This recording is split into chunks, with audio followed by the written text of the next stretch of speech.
Voici le corrigé de l'exercice FA57. On a 432 élèves qui ont répondu à la question « Quel mois es-tu né ?» et on a représenté graphiquement la situation. Alors, premièrement, on peut remarquer sur l'axe horizontal, on a simplement les mois qui apparaissent. Sur l'axe vertical, on a le nombre d'anniversaires. Alors là, il faut faire attention à la graduation. On voit que 1, 2, 3, 4, 5, on a 5 graduations pour obtenir 10 élèves. Donc une petite graduation va représenter 2 élèves. Alors, premièrement, on va commencer par remplir le tableau. Donc janvier, je vais peut-être prendre une autre couleur. On va le faire en vert. Alors janvier, on a 30 élèves qui sont nés ce mois-là. Février, on en a 50. Mars, on en a 20. Avril, 32, 34. Mai, 40. Alors, c'est nous qui allons remplir la colonne. Donc, 40, ça correspond à cette graduation-là. Alors, bon, sur la tablette, c'est pas terrible, mais enfin, voilà ce que ça donne. Juin, on est avec 10 élèves. Juillet, 16, donc ça veut dire 10. Et on rajoute 1, 2, 3 graduations. Donc voilà pour juillet. Août, on est à 60 élèves. Septembre, on ne sait pas encore, il va falloir attendre la fin pour le remplir. Octobre, on est à 50 élèves. Novembre, on est à 22 si je vois bien. Et décembre, on est à 50 moins 2, donc 48. Voilà. Et septembre, pour le moment, on ne sait pas. Donc, par contre, on sait qu'il doit avoir 432 élèves en tout. Donc, ce qu'on va faire, on va additionner tous les mois déjà connus, et puis on verra ce qui manque pour arriver à 432. Alors, en additionnant tout, j'arrive à 380. Comme le total doit faire 432, on va donc faire 432 moins 380 pour trouver le nombre d'élèves qui sont nés en septembre. Donc, 80 pour aller à 420, donc on obtient 52 élèves pour le mois de septembre.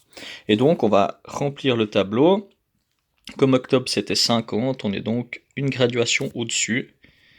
Donc voilà pour le mois de septembre.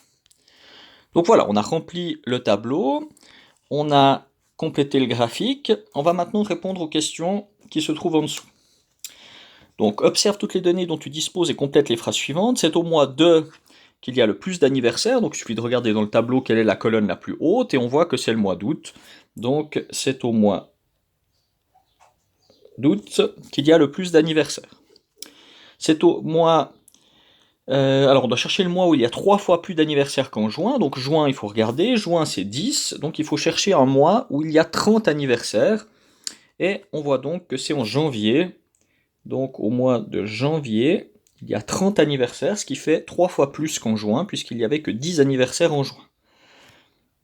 Maintenant, le tiers d'anniversaire du mois d'août. Alors, le mois d'août, il y en a 60. Donc, si on cherche le tiers de 60, ça veut dire 60 divisé par 3.